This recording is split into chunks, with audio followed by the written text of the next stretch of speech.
Assalamualaikum warahmatullahi wabarakatuh. Waalaikumsalam warahmatullahi wabarakatuh. Alhamdulillahirrabbilalamin. Wa bihi nasta'in. Wa ala umuri dunia wa din. Wassalatu wassalamu ala asrafil anbiya'i wal mursalin. Wa ala alihi wa sahbihi ajma'in. Amma ba'du. Alhamdulillah, puji syukur kita panjatkan kehadiran Allah Subhanahu wa taala. Shalawat serta salamnya semoga tercurah limpahkan ke baginda alam Nabi besar Muhammad sallallahu alaihi wasallam. Tak lupa kita sebagai umatnya yang insya Allah mendapat syafaat kelak di yaumil qiyamah. Amin. Pertama, terima kasih banyak kepada ibu-ibu semua yang sudah menyempatkan waktu ya, yang sudah hadir di kegiatan bulanan P2 K2. Sebelum kita mulai, apa sih Bu P2K2 itu? Pertemuan. Ya, pertemuan peningkatan kemampuan keluarga. Ya, di mana kegiatan P2K2 ini diwajibkan untuk semua anggota KPM PKH yang mendapat bantuan dari pemerintah, termasuk ibu-ibu semua di sini ya, Bu Wani, Bu Yayan, Bu Buju, Bu Ibu ya. Mudah-mudahan selalu diberikan kesehatan ya Bu ya. Untuk datang di kegiatan di bulan-bulan selanjutnya. Kita mulai ke sesi modul aja ya Bu ya. Ya, masih ingat kemarin modul berapa Bu? Nih, kemarin sesi 1 ya, menjadi orang tua yang lebih baik. Kita masuk ke sesi 2, modulnya itu tentang modul pengasuhan dan pendidikan anak atau disingkat dengan PPA ya. Kita mulai ya Bu ya di sesi 2. Kita akan bahas memahami perkembangan dan perilaku anak. Alhamdulillah ya Bu, Ibu di sini semua udah punya anak ya Bu ya. Ya, ada yang udah punya anak di usia sekolah dini ya Bu ya. Terus ada yang anaknya udah SMP, SD, ya, SMA ya. Alhamdulillah ya. Jadi di sesi 2 ini kita akan memahami perkembangan dan perilaku anak Ibu ya. Jadi Ibu sebagai orang tua harus tahu dari cara pola asuh anak. Gimana sih menjadi orang tua yang baik agar anak-anak kita juga lebih baik ke depannya. Pola asuh kita baik ke depannya untuk anak-anak. Anak-anak menjadi ladang sukses ya kelak di masa depan. Oke, selanjutnya Bu ya. Kita masuk ke poin A, yaitu meningkatkan perilaku baik anak ya. Oke, di poin A, Ibu bisa lihat ya ke sini ya, sama aja di sini dengan modul ya. Di poin A yang pertama itu meningkatkan perilaku baik pada anak, memuji perilaku baik yang dilakukan anak. Ya, Ibu suka memuji perilaku baik anak? Ya, contohnya apa sih Bu? Seperti apa Ibu? Dia sekolah nilai, nilainya bagus. Yang paling sederhana Bu. Paling sederhana ya melaksanakan kewajiban. Alhamdulillah di sini Ibu semuanya umat Islam ya, pada Muslim ya.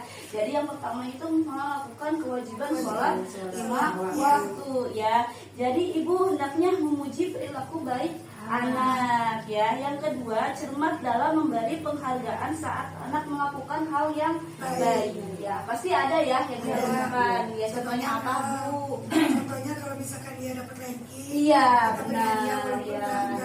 enggak terlalu besar lah Ya, gitu. ya kata Bu Ami Dia kan semangat. ya mendapatkan prestasi di sekolah ya. Pasti orang tua manapun mau memberikan penghargaan ya Bu ya, karena itu adalah salah satu bentuk kasih sayang ya dari orang tua kepada anak. Lebih cermat ya untuk memberikan penghargaan. Contohnya dengan apa Bu? Gak usah beli mainan yang banyak ya Bu ya. Ya, contohnya seperti Ibu memasak kesukaan anak ya. Kesukaan anak Ibu apa misalnya? Perkedel ya, di rumah Ibu masak perkedel karena anak Ibu udah dapat peringkat atau prestasi di sekolah. Perkedel, nggak usah mesti beliin mainan yang banyak ya, perhiasan yang banyak yang mahal ya. Ibu nggak usah memaksakan hal seperti itu ya. Yang sederhana aja, membuat masakan yang enak untuk anak di rumah ya. Yang kedua, mengikutsertakan anak dalam pembuatan peraturan dan konsekuensinya di rumah. Ibu punya peraturan nggak di rumah? Ketika anak nih, misalnya anak saya nggak boleh pulang telat dari jam 1 siang karena pulang sekolah itu jam 1 ya.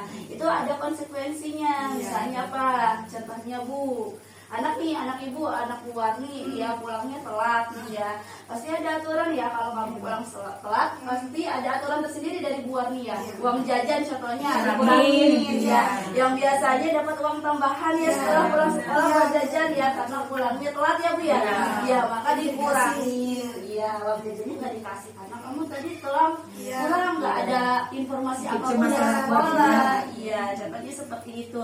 Yang keempat, tegas dalam menjalankan aturan yang disepakati. Ya, setiap orang tua pasti punya aturan tersendiri ya Bu ya untuk anaknya. Jadi yang pertama contohnya tadi pulang sekolahnya telat dari jam pulang sekolah ya, ke rumah itu telat datangnya. Ya itu pasti ada aturannya ya Bu ya. Kayak contohnya tadi kata Bu Warni, uang jajannya dikurangin. Terus apalagi ya nggak menjalankan ibadah ya atau sholat 5 waktu, pasti itu ada teguran ya, ada aturan dari kita ya.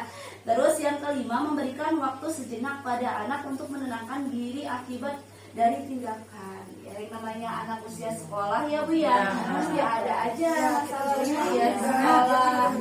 Tuh, iya. Contohnya ketika anak ada permasalahan di sekolah, ya, anak bertengkar di sekolah, ya, benar ya Bu ya? Iya, pasti itu ada permasalahannya dibawa ke rumah, ya. Jadi si anak tadinya pagi-pagi berangkatnya dengan bahagia, ceria, ya.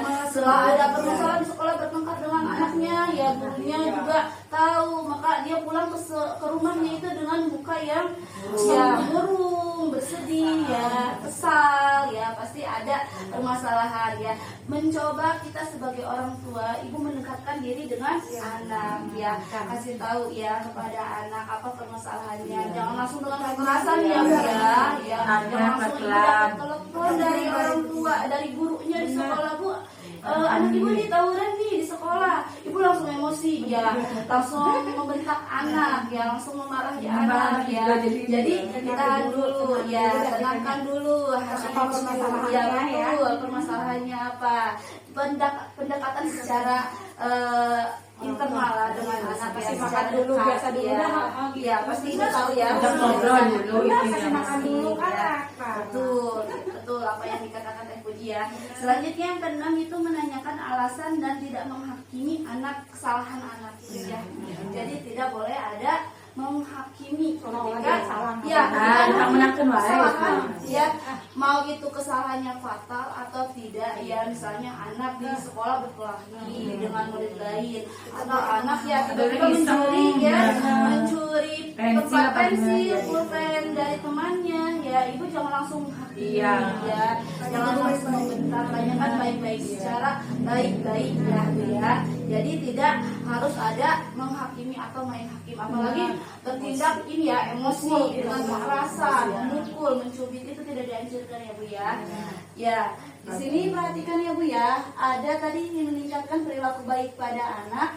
Udah ya Bu ya, memiliki sikap dan perilaku baik pada anak. Udah, tadi memberi penghargaan terhadap perilaku baik anak sesuai dengan kemampuan orang tua. Ya, penghargaan yang baik untuk anak itu nggak usah mahal Bu ya. Jadi buatin masakan kesukaannya anak. Ya, contohnya tadi kata ibu ya buat plekder, ada yang supaya anak kan lebih bersemangat dengan orang tua daripada kita yang mahal-mahal yang emang tidak tercukupi oleh kita untuk membeli, lebih baik yang sederhana aja ya Bu ya. Yang kedua itu mengurangi perilaku buruk pada anak, menciptakan lingkungan yang aman dan nyaman bagi anak sedari kecil ya, karena masa depan anak itu tergantung dari orang tua ya Bu ya. Kalau ibu bahagia, anak ibu insya Allah kedepannya bahagia ya. Dengan cara apa? Berilah kasih sayang yang penuh pada anak ya Bu ya.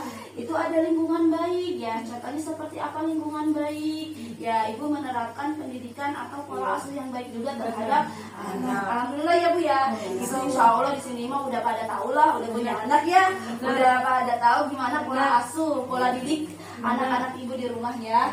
Yang kedua, membatasi anak menonton TV dan bermain gadget nih Bu. Ya harus dibatasi ya. Ya zaman sekarang kan yang namanya anak kecil itu nggak bisa jauh dari HP, apalagi ya televisi ya. Jadi itu harus dikurangi ya Bu ya, dibatasi ya dari kecil itu jangan sampai si anak ya susah. Jadi si anak bergantung pada HP atau gadget ya. Yang ketiga, menjelaskan akibat perilaku buruk. Ya tadi udah dijelasin. Kalau kamu di sekolah jangan suka berkelahi. Nanti akibatnya dihukum oleh guru. Ya nilainya jelek ya. Itu ibu harus jelasin pada anak. Selanjutnya itu membuat aturan bersama anak dan ketika beranjak remaja mulai melibatkan anak dalam pembuatan aturan. Jadi harus ada aturannya Bu ya. Ya udah jelaskan dari tadi anak nggak boleh pulang sampai telat dari waktu pulang sekolah ya. Terus anak tidak boleh sampai meninggalkan misalnya sholat lima waktu kewajiban ya, kewajiban sehari-hari kayak gitu ya. Lanjut terakhir itu memberi waktu untuk anak bisa berpikir dan menenangkan diri. Ketika ada masalah dianjurkan untuk ya berikanlah waktu sejenak untuk anak menenangkan diri. Jadi jangan dulu dihakimi ya. Oke, paham ya Bu ya? Ya dari memahami perilaku anak, ini ada yang mau Ibu tanyakan nggak? Apa sih permasalahan Ibu di rumah? Apa yang Ibu punya permasalahan dari anak-anak Ibu ya? Itu boleh ditanyakan ya Bu ya. Dari luarnya ada nggak Bu ya? Nggak ada. Alhamdulillah ya Bu ya. Udah pada mengerti di sesi ini. Mudah-mudahan anak-anak kita selalu dalam keadaan sehat ya Bu ya. Berperilaku baik ya. Kalau tidak ada yang ditanyakan, alhamdulillah kita akhiri aja pertemuan hari ini dengan pembacaan hamdalah. Alhamdulillahirabbil alamin. Mudah-mudahan ibu-ibu semua sehat selalu ya Bu ya, diberkahi rezekinya. Mudah-mudahan kita semua dapat kembali di kegiatan P2 K2 bulan depan. Jangan lupa ya Bu ya, hari ini sesi apa Bu? Sesi 2. Sesi 2 tentang apa Bu? Ya, memahami perkembangan dan perilaku anak ya. Ini sesi 2. Nanti kita masuk ke sesi 3, memahami anak usia dini belajar. Sebelum diakhiri, boleh ditanyakan nggak Bu? Ya, kita masuk ke bagian bansos dulu ya Bu ya. PKH, dari singkatan PKH apa sih Bu? Program keluarga Ya, program keluarga harapan. Itu diberlakukan untuk siapa Bu? anak sekolah. Anak sekolah, terus siapa lagi? Komunitas ya, lansia, terus apa? Banyak komponennya ya Bu ya. Komponennya ada ibu hamil, anak sekolah, komponen lansia dan disabilitas ya. Supaya ibu-ibu semangat, nanti nyampe rumah tetap fresh dan bahagia. Kita tepuk P2K2 dulu ya. Ya, tepuk P2K2. Pertemuan, peningkatan kemampuan keluarga. Ya, terima kasih banyak. Wassalamualaikum warahmatullahi wabarakatuh. Waalaikumsalam warahmatullahi wabarakatuh.